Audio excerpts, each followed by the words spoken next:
residents of Washburn may soon see minor changes to Wickdall Park and a chance to recognize volunteers in Wisconsin. All that and more as we take you around the Northland, city by city. We start things off in Superior, where the city has released a new way to connect with city resources right at your fingertips. The City of Superior app is now available for download.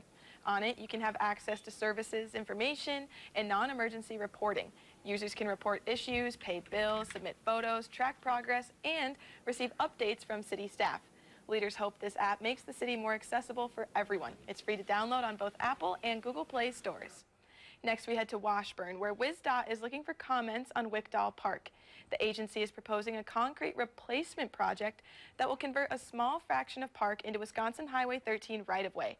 The strip is located on the south side of the park and is necessary to create ADA-compliant ramps. Landscaping will also be completed after the sidewalk is reconstructed. Community comments will be accepted through March 24th, and we'll have project details on our website. And we wrap up all across Wisconsin tonight, where applications are open for the 2023 Governor's Service Awards. The annual awards honor AmeriCorps members who are outstanding service workers and volunteers. Nominees should have made significant contributions to Wisconsin through their work. A Volunteer of the Year will be chosen from 6 regions all across the state.